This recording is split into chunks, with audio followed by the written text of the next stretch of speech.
جی خوش آمدید. بہت کم لوگ ایسے ہوتے ہیں جن کی شخصیت کی بہت ساری جہتیں ہوتی ہیں, بہت سارے رخ ہوتے ہیں, بہت سے پہلو ہوتے ہیں, بہت سے روپ ہوتے ہیں, اور یہ سارے الفاظ میری آج کی شخصیت کے لیے بہت موزوں ہیں, اس لیے کہ ان کی واقعی شخصیت ایسی ہے جس کی بہت سارے ایسے اینگلز ہیں جو بہت خوبصورت ہیں اور خوشنما ہیں.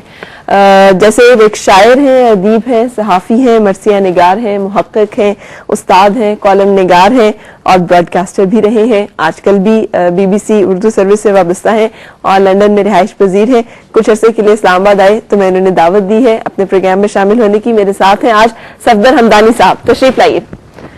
السلام علیکم, so good to have you here. خوش آمدید. Thank you. اور صبح بخیر. کیسی ہیں؟ بالکل ٹھیک, تشریف رکھیے. کیسے ہیں؟ اللہ کا شکر پروردگار کا احسان. آپ کیسی؟ بالکل ٹھیک ٹھاک. آج تو واقعی صبح بخیر لگ رہی ہے. کیوں, آج کوئی خاص بات ہے؟ اچھائی میں یا برائی میں؟ دیکھیے, ہم ایسے ملک میں رہتے ہیں جہاں سورج کی روشنی بہت کم دیکھنے کو ملتی ہے, تو اپنے وطن میں تو روشنی روشنی ہے بالکل, اور آپ زیادہ روشن لگ رہی. اچھا, بہت شکریہ. وہ اس لیے کہ آپ اپنے آپ کو شاید نہیں دیکھ پا رہے. یہ بتائیے, وطن چھوڑ کے جانے کا کیسا لگا؟ یہ مشکل نہیں؟ بہت اچھا لگا. ہاں, حضور کی حدیث ہے کہ گھر سے باہر نکلا کرو, ذہن کو وسعت ملتی ہے. اور ویسے بھی ہمارے ہاں تو بڑا پرانا مقولہ ہے کہ سفر وسیلہ ظفر ہے, اور ہم تو بہت عرصے سے باہر چلے گئے ہیں, لیکن گئے باہر رہے یہیں رہے. اچھا, یہ کیسے ممکن ہے؟ بہت ممکن ہے, دونوں صورتوں میں.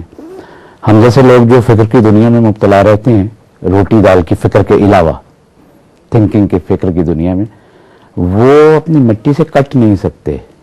دیکھیے, کچھ ہجرتیں مجبوریوں کی ہوتی ہیں, کچھ ہجرتیں خوشیوں کی ہوتی ہیں. میرا خیال ہے میں نے اور میری اہلیہ نے جو ہجرت کی ہے وہ خوشی کی ہے, اس لیے کہ یہ سمجھے تھے کہ ایک عرصے تک پاکستان میں اس مٹی پہ رہ کے اس کی خدمت کی ہے. میرا خیال ہے باہر جا کے اس ملک کی خدمت کی جائے ایک اور اینگل سے. تو شکر ہے پروردگار کا کہ جس شعبے میں یہاں پاکستان میں نشریات میں کام کر رہے تھے, وہی شعبہ وہاں بھی میسر ہے, اور وہاں بھی اسی وطن کی بات ہوتی ہے. صحیح. میں بتاتی چلوں اپنے ویورز کو کہ مہپارہ صفدر جو کہ بہت مشہور نیوز کاسٹر بھی ہیں, اور آپ سب ان سے بہت اچھی طرح واقف ہوں گے, آپ کی اہلیہ ہیں. الحمدللہ. تو کبھی یہ فیل نہیں ہوا کہ جو لوگ کیمرے کے سامنے آتے ہیں یا عموماً ڈائریکٹلی وابستہ رہتے ہیں وہ زیادہ نون ہوتے ہیں, زیادہ جانے پہچانے جاتے ہیں؟ کبھی اس طرح کا کچھ ایسا؟ نہیں, کبھی نہیں. کبھی پتہ نہیں, شاید میرے ساتھ تو خاص طور پہ اس لیے نہیں کہ میں جب سے پیدا ہوا میرے ساتھ یہ چیز رہی, اور کچھ دوست اکثر اس کی مثال اس طرح سے دیا کرتے تھے کہ جس طرح امام حسن علیہ السلام کی شخصیت حضرت علی اور امام حسین کے درمیان آ کے تھوڑی سی اس طرح اجاگر نہیں ہو پائی, تو مجھے کہا کرتے تھے لوگ کہ تم اپنی اہلیہ اور اپنے والد کے درمیان آ کے رہ گئے ہو. یہ مطلب اس کا میں اکثر اظہار اس لیے کرتا ہوں, ہر آدمی کے لیے اپنا باپ اور اپنا والدین اور خاندان جو ہے باعث تفاخر ہوا کرتا ہے, لیکن میں کوشش کرتا ہوں کہ اپنی ذات کی میری اپنی شناخت ٹھیک ہے اپنی جگہ پر ہے, لیکن جو باعث سے شناخت ہیں, جیسے لوگ جب کبھی ہم کو بنیاد پرست کہتے ہیں میں بڑا خوش ہوتا ہوں. میں نے کبھی اسے نیگیٹو نہیں لیا, اس لیے کہ بنیاد پرست ہوتے ہی ہیں جن کی کوئی بنیاد ہوتی ہے.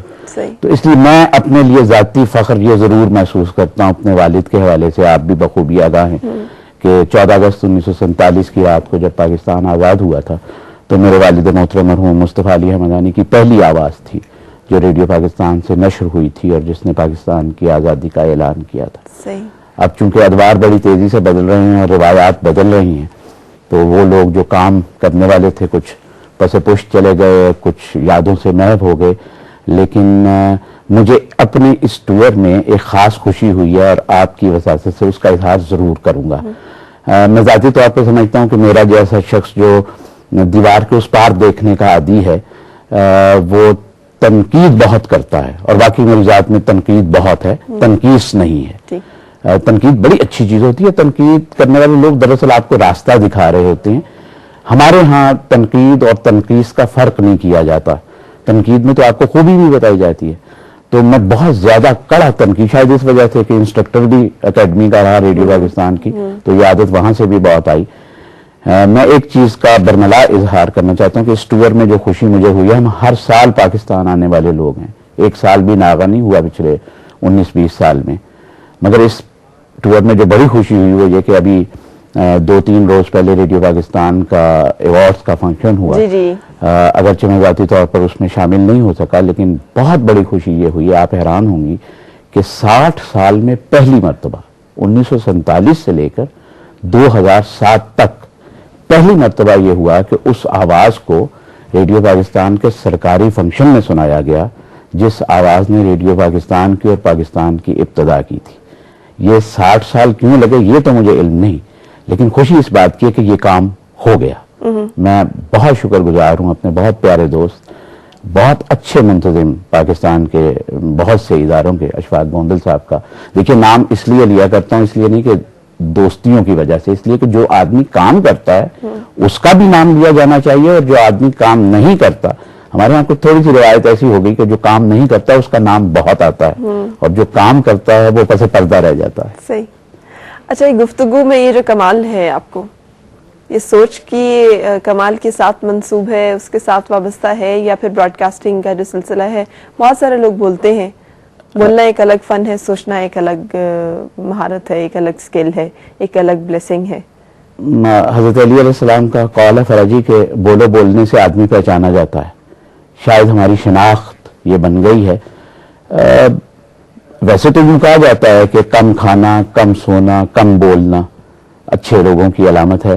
میں کھاتا بھی کم ہوں، سوتا بہت کم ہوں. میری 2.5 گھنٹے کی نیند ہے. 5:30 کے قریب صبح سوتا ہوں، 8 ساڑھے 8 اٹھ جاتا ہوں. تو اکثر دوست یہ کہتے ہیں کہ تم 24 گھنٹے میں 28 گھنٹے کا کام کرتے ہو، اور میں کرتا ہوں. آپ نے جتنی جہتیں میری زندگی کی بتائیں، یقین کیجئے اس سے بھی 2 4 5 چیزیں اور زیادہ ہیں، لیکن اگر آدمی مینیج کرنا چاہے تو یہ ساری چیزیں ہوتی ہیں. اچھا، بولنے کا فن جو ہے یہ شاید اس لیے کہ خون میں آیا والد کی طرف سے، اور میری 3 نسلوں کا واسطہ چونکہ بولنے کے ساتھ ہے. لیکن بولنے کی پہلی بنیاد میرے نزدیک بالکل وہی ہے جو آپ نے کہا، سوچ. کیونکہ یہاں سکرین پر کچھ لفظ ابھرتے ہیں ذہن پہ. اچھا، اور میں شاید اسکرپٹ اچھا نہیں پڑھ سکتا، مجھے علم ہے اپنے بارے میں. میں ایڈلب بہت اچھا بولتا ہوں، اور کچھ پروگرام تو میرے ایسے تھے جن کا ذکر اس وقت کرنا مناسب نہیں اس مختصر سے وقت میں، کہ 1 گھنٹے کا پروگرام میں ریڈیو پاکستان سے ڈیلی کیا کرتا تھا وداؤٹ اسکرپٹ، 6 کریکٹرز کے ساتھ، اکیلا آدمی، اور 6 مختلف وائسز ہوتی تھی. تو ایک تو تھوڑا سا آپ کا ملکہ ہو جاتا ہے، تھوڑی سی ٹریننگ ہو جاتی ہے. ہمارے یہاں دیکھیے جیسے بہت سی چیزیں بدلی ہیں، اس میں ایک مسئلہ یہ بھی ہوا ہے کہ پڑھنے لکھنے کا رواج ختم ہوا. رات میں ایک جگہ پڑھتا ہے تو ایک بچے نے کہا، میں نے اسے پوچھا وہ کتاب پڑھتے ہو؟ انہوں نے کہا جی وقت نہیں ہوتا. ذرا سا ایک لمحے کے لیے اسے دیکھا. میں نے کہا بیٹا آپ کے پاس 3 گھنٹے فلم دیکھنے کا وقت ہے، 4 گھنٹے چائنیز میں بیٹھ کے کھانے کا وقت ہے، دوستوں کے ساتھ 6 گھنٹے پھرنے کا وقت ہے، آپ کے پاس آدھا گھنٹہ کتاب پڑھنے کے لیے نہیں. میں نہیں مانتا اس مفروضے کو جو دنیا نے اب قائم کر دیا کہ انٹرنیٹ کے آنے کی وجہ سے کتاب ختم ہو گئی. کتاب کی اپنی ایک اہمیت ہے، پرنٹ چیز کی وہ رہے گی کیونکہ وہ ابد تک کے لیے. انٹرنیٹ کی چیز آج ہے 1 ہفتے تک کے لیے. میں خود انٹرنیٹ سے بڑی شدت سے منسلک ہوں. صحیح درست ہے. آج کے دور میں ٹیکنالوجی سے مجھے بعض اوقات اپنے بہت سے لکھنے والے دوستوں پر حیرت ہوتی ہے کہ باقی چیزیں تو اپنی جگہ، انہیں ای میل بھی نہیں کرنی آتی. تو میں سمجھتا ہوں آج کی زندگی کے ساتھ کیسے منطبق ہے. صحیح. ہم رکیں گے تھوڑی دیر کے لیے، آپ کی بڑے مزے کی گفتگو ہے، لیکن یہاں رکنا بہت ضروری ہے. خبروں کا وقت ہو چکا ہے تو نیوز اسٹوڈیو کی طرف چلیں گے، ساتھ رہیے گا.